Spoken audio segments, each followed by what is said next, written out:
Good afternoon students, welcome back to my YouTube channel. तो आज हम इस वीडियो में बात करेंगे सेक्शन ए की थ्योरीज की, जिसमें बहुत इंपॉर्टेंट कंसेप्ट्स हैं और साथ में मैं आपको ये भी श्योरिटी बताता हूँ कि इस साल भी इसमें से एक क्वेश्चन आएगा ही आएगा, क्योंकि अगर हम प्रीवियस ईयर क्वेश्चंस की बात करें तो इसमें से क्वेश्चन आते ही आते हैं। तो चलिए विदाउट वेस्टिंग टाइम सबसे पहली थ्योरी मैं आपको करवाऊंगा, वो है हमारी purchasing power theory, purchasing power parity theory.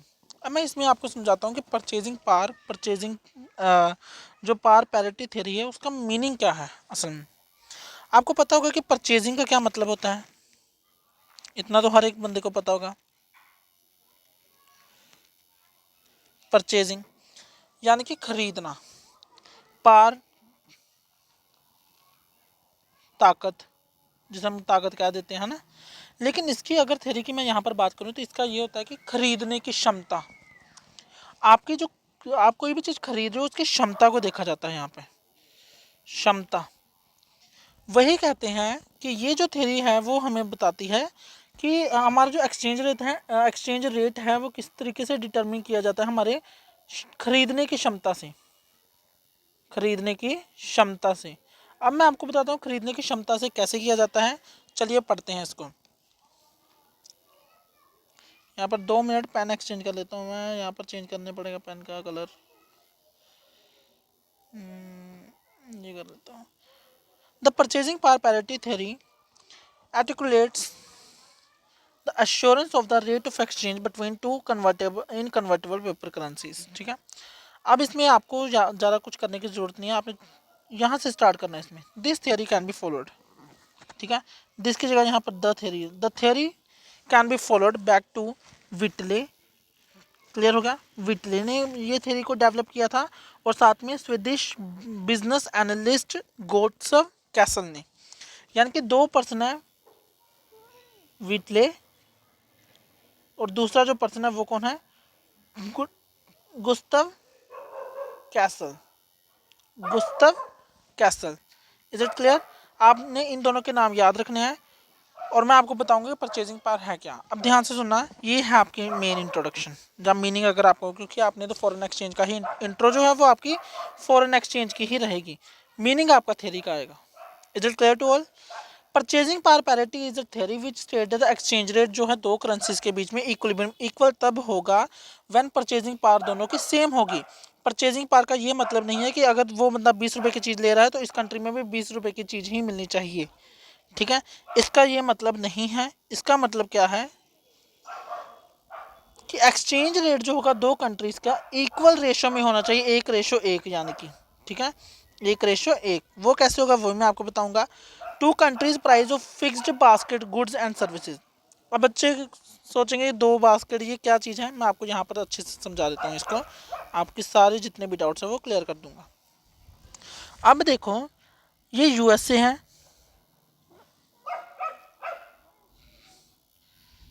ये यूएसए है और ये इंडिया है। ये इक्विलिब्रियम पॉइंट मैं आपको बताता हूँ। ठीक है, अगर यूएसए में 4 चेयर्स, 4 कुर्सियाँ और इंडिया में 4 कुर्सियाँ, क्लियर हुआ?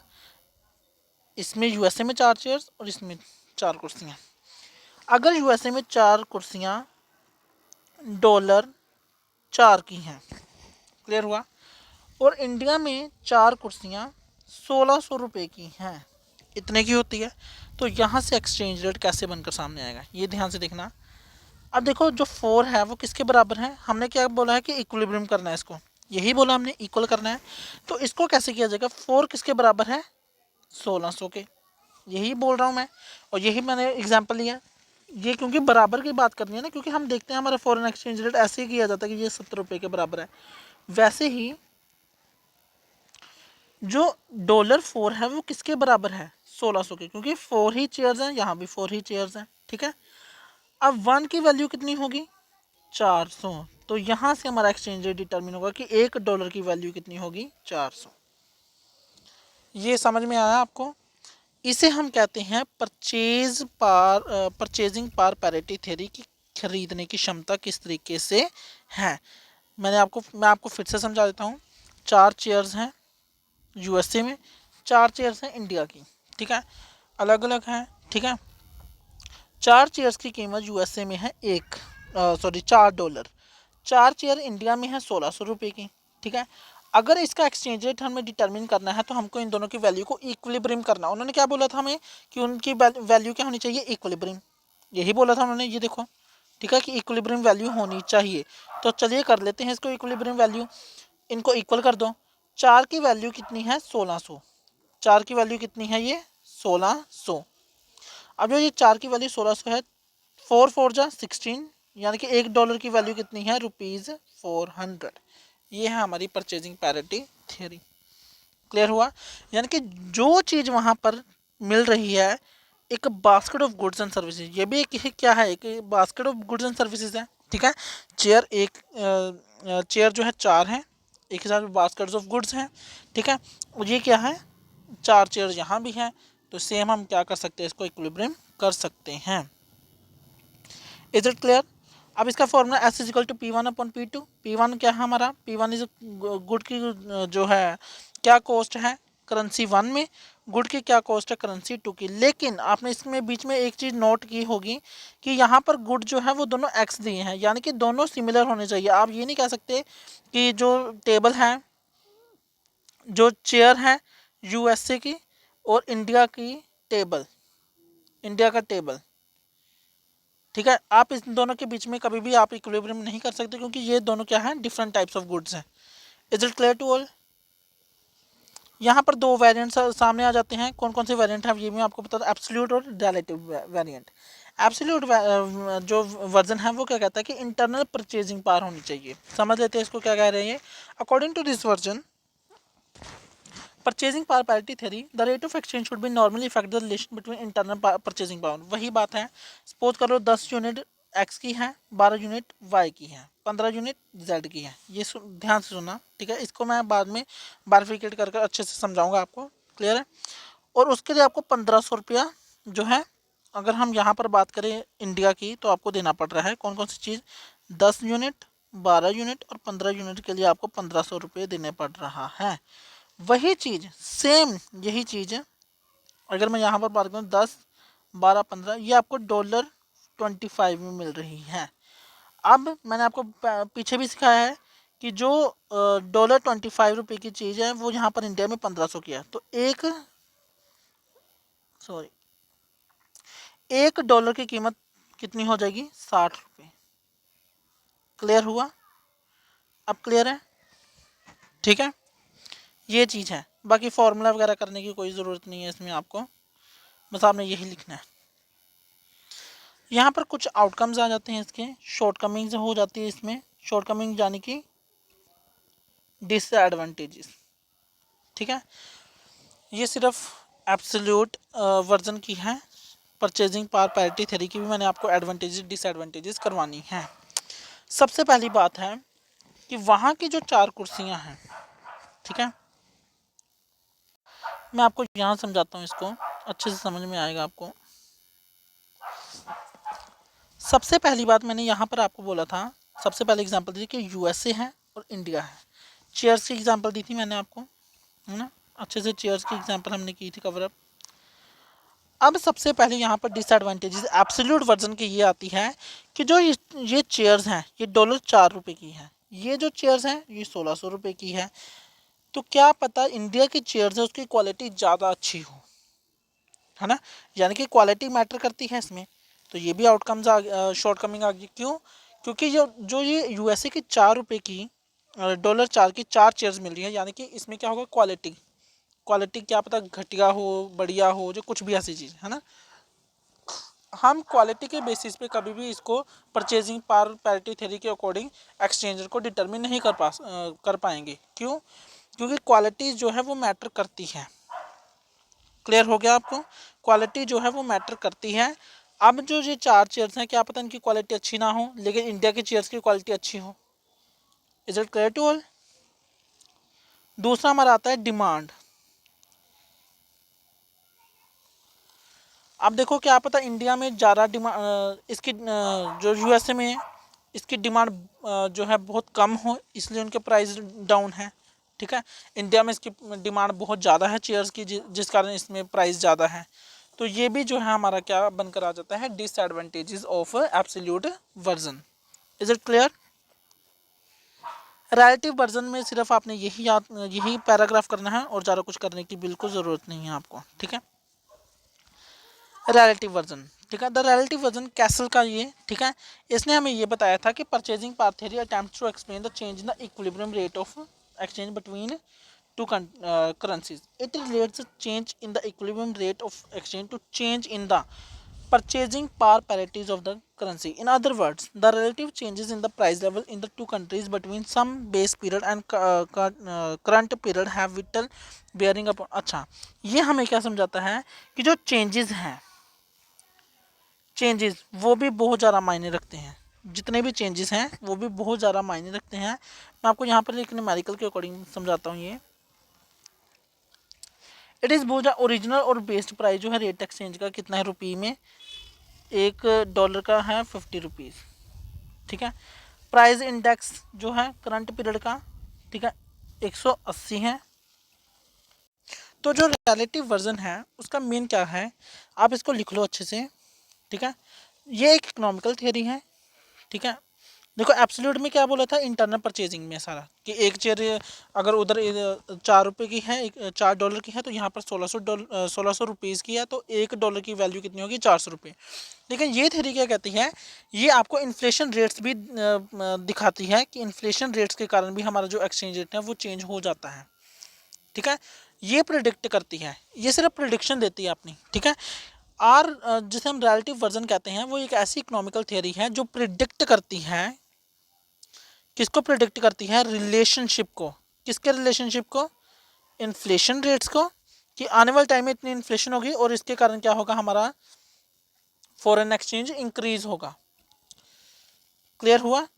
तो जो पहली थ्योरी है वो एब्सोल्यूट जो थ्योरी है वो क्या कहती है कि परचेजिंग पावर जो इंटरनल परचेजिंग पावर, लेकिन ये कहती है कि दो कंट्रीज में एक्सचेंज रेट कैसे जो है ऊपर नीचे होंगे, फ्लक्चुएट होंगे इन्फ्लेशन रेट्स की वजह से। कैसे, देखो अगर इन्फ्लेशन होती है, ठीक है, तो वहाँ पर प्राइजेस इंक्रीज हो जाएंगे। अगर प्राइस इंक्रीज हो जाते तो ऑब्वियसली हमारे डॉलर की हमारे जो रुपीज़ की वैल्यू है, जो कोई भी करेंसी की वैल्यू है वो नीचे गिरना स्टार्ट हो जाती है। तो इन्फ्लेशन जो है यहाँ पर सबसे इम्पोर्टेंट रोल वर्क करता है, ठीक है, प्ले करता है, सॉरी। तो हमारा जो रिलेटिव वर्जन है वो किस पर डिपेंड है, इन्फ्लेशन पे। और जो एब्सोल्यूट वर्जन है वो किस पे डिपेंड है, ऑब्वियसली वो हमारे इंटरनल परचेजिंग पावर पर डिपेंड है। ये कैसे काम करता है इसके बारे में भी जान लेते हैं थोड़ा सा। फर्स्ट ऑफ ऑल यहाँ पर लिखना हाउ हाउ इट वर्क, ये भी लिख लेना साथ में। सबसे पहला ये हमें सजेस्ट करती है कि ये सजेस्ट करती है कि जिस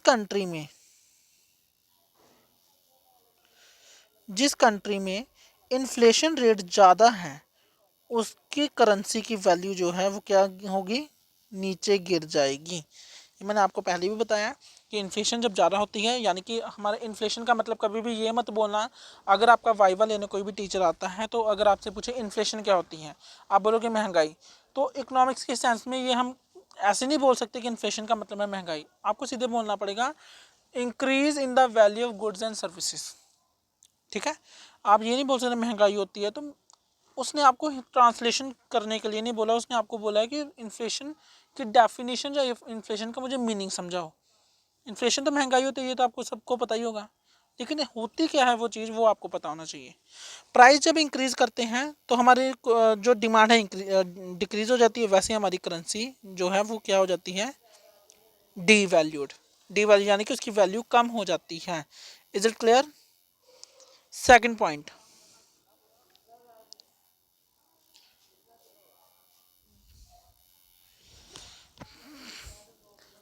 ये प्रिडिक्ट करती है कि एक्सचेंज रेट, ये क्या करती है, प्रिडिक्ट करती है कि एक्सचेंज रेट जो है दो कंट्रीज का, एक्सचेंज रेट दो कंट्री का एडजस्ट होगा, सॉरी, एडजस्ट हो जाएगा, ठीक है, किसके डिफरेंसेस पे, एक्सचेंज रेट इन्फ्लेशन रेट्स के डिफरेंसेस पे।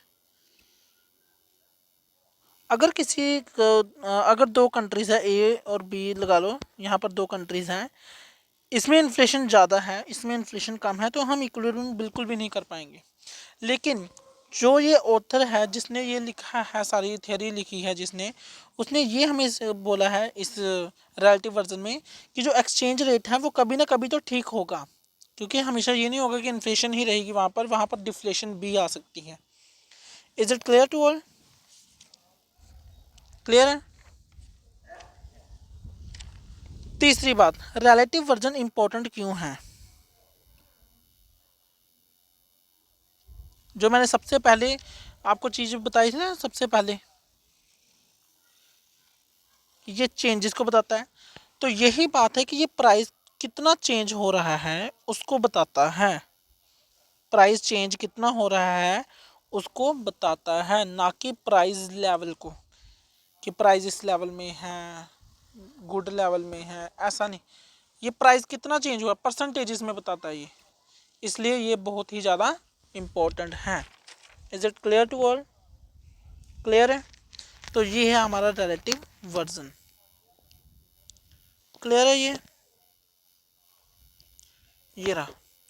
आपने इसको चाहे छोड़ दो आप, लेकिन आपने क्या करना है, सिर्फ ये चीज़ लिखनी है, ये जो मैंने आपको करवाया है कि ये इकोनॉमिकल थियरी है, जो इन्फ्लेशन जो है वो जो रिलेटिव वर्जन है ये प्रिडिक्ट करता है कि जो रिलेशनशिप है किसके बीच में, इन्फ्लेशन और एक्सचेंज रेट के बीच में जो है, दो कंट्रीज़ के बीच में, उसको ये क्या करता है, रिप्रेजेंट करता है। कैसे वर्क करता है ये सजेस्ट करता है कि जिस कंट्री में हायर इन्फ्लेशन रेट्स है वो उसकी जो करेंसी है वो गिरने वाली है। ये प्रिडिक्ट करता है कि एक्सचेंज रेट जो है दो कंट्री का एडजस्ट कब होगा, जब इन्फ्लेशन रेट्स उनके एडजस्ट हो जाएंगे। और ये इसलिए यूज़फुल है क्योंकि ये प्रिडिक्शन करती है प्राइस चेंज की, कि प्राइस चेंज होगा। प्राइस चेंज का कब पता चलता है हमें, जब इन्फ्लेशन होती है ना। जैसे कि लेट्स सपोज आज कोई चीज़ 20 रुपए की मिल रही है और प्राइस चेंज हो गया है, ठीक है, इन्फ्लेशन हो गया, हमें पता चल जाता प्राइस चेंज हो गया। हम ये तो नहीं कहते कि आज प्राइस गुड है कल प्राइस बैड है, नहीं, हम क्या कहते हैं, आज प्राइस ज़्यादा है और कल को प्राइस कम हो जाएगा, ज़्यादा और ज़्यादा हो जाएगा, कितने रुपए में ज़्यादा हो जाएगा, है ना, यही चीज़ होती है। तो ये हमारी रिलेटिव वर्जन थ्योरी कहती हैं। चलिए इसके एडवांटेजेस और डिसएडवांटेजेस पढ़ लेते हैं, और ये बहुत इंपॉर्टेंट है। परचेजिंग पावर पैरिटी थ्योरी की सबसे पहली एडवांटेज है, ये लॉन्ग टर्म इक्विलिब्रियम को देखते हैं, क्योंकि हमने देखा था इन्फ्लेशन रेट्स एक्सेट्रा ये सब कुछ कवर अप करती है, ठीक है। तो ये लॉन्ग टर्म इक्विलिब्रियम को प्रोवाइड करती है, क्योंकि इन्फ्लेशन को भी देख लेती है। चाहे अब ये हम बात इसकी नहीं कर रहे कि एब्सोल्यूट और उसकी रिलेटिव वर्जन, हम बात कर रहे हैं दोनों की, ठीक है। दोनों जो है वो लॉन्ग टर्म इक्विलिब्रियम के लिए हेल्पफुल है। प्रिडिक्टेबिलिटी करते हैं, ये आपको पता है, प्रिडिक्टेबिलिटी करते हैं ये किसकी करते हैं, इन्फ्लेशन रेट्स की, ठीक है। ये देखो इन्फ्लेशन रेट्स की। इंटरनेशनल प्राइजेस को कंपेयर किया जाता है, ऑब्वियसली है, ठीक है। हमने किया था ना चेयर वाले एग्जाम्पल में, ये हो गया। ट्रेड कॉम्पिटिटिवनेस देखते हैं, ऑब्वियसली देखो अगर हमारी वैल्यू डीवैल्यूड है, ठीक है, हमारी जो करेंसी की वैल्यू है वो डीवैल्यूड हो चुकी हुई है, तो हम ऑब्वियसली हमें चीज़ महंगी मिलेगी, तो जिससे क्या होता है, कंपटीशन इंक्रीज होता है। डिसएडवांटेजेस, लेकिन कुछ चीज़ें हैं जो शॉर्ट टर्म डेविएशन है, जैसे कि वो जो थ्योरी थी एब्सोल्यूट वर्जन जो था, ठीक है, कभी कभी काम आएगा। मैंने आपको बताया था उसकी क्या क्या शॉर्टकमिंग थी, कि वो क्वालिटी के मैटर पर काम नहीं कर सकती, डिमांड के मैटर पर, तो ये इसकी शॉर्टकमिंग हो जाती है। देखो इन्फ्लेशन मेजरमेंट करना बहुत ज़्यादा टफ चीज़ है, ये आपको भी पता है ना। अब कई लोग कहते हैं 2.2% इन्फ्लेशन है, लेकिन जो आम आदमी होता है वो कहता है महंगाई ही बहुत है। तो इन्फ्लेशन मेजरमेंट करना एक बहुत ही ज़्यादा कॉम्प्लेक्स टास्क है, जिसके कारण परचेजिंग पावर पैरिटी थ्योरी में कुछ ऐसे जो डिफरेंसेस आना स्टार्ट हो जाते हैं, जिससे हम पता नहीं लगा सकते कि एक्चुअल में एक्सचेंज रेट है कितना। ट्रेडेबल गुड्स, ठीक है, ये एज्यूम करता है कि जितनी भी गुड्स एंड सर्विसेज है वो ट्रेडेबल है, लेकिन कुछ नहीं भी होती हैं, तो इसलिए इसका पता लगाना पॉसिबल नहीं होता है। सो आई होप आपको ये समझ में लगा होगा। परचेजिंग पावर पैरिटी थ्योरी हमने जो फर्स्ट थ्योरी है उसको कवर अप कर लिया है। जो सेकंड थ्योरी है वो हम करेंगे बैलेंस ऑफ पेमेंट थ्योरी, या फिर हम मिंट पैरिटी थ्योरी पहले कर लेंगे। तो अच्छे से पढ़ते रहिए, क्योंकि फॉरेन एक्सचेंज भी आपको ट्रिकी लगेगा थोड़ा सा सब्जेक्ट, लेकिन मैं आज भी आपको यही बोलूँगा कि फ़र्स्ट टाइम मुझे भी ये बहुत प्रॉब्लम आई थी। तो ये मत सोचना कि नहीं हो रहा, बुक बंद कर दो, बात ख़त्म। Is it clear? तो जो भी आप कर रहे हो अच्छे से उसको पढ़ो, नहीं समझ में आता दूसरी बार पढ़ो, नहीं समझ में आता तीसरी बार पढ़ो, चौथी बार तो दिमाग में बैठ ही जाएगी वो चीज़। हार नहीं माननी होती कभी भी, हमेशा जो है कंसिस्टेंट रहना चाहिए, कंसिस्टेंसी आपके बीच में होनी चाहिए, तभी आप जो है कवर अप कर पाओगे अच्छे से। आई होप आपको ये वीडियो अच्छी लगी होगी। तो इस वीडियो में बस इतना ही। पढ़ते रहिए, खुश रहिए और अच्छे से अपनी जो सिलेबस है उसको कवर अप करते रहिए। आज के लिए बस इतना ही। Thanks for watching.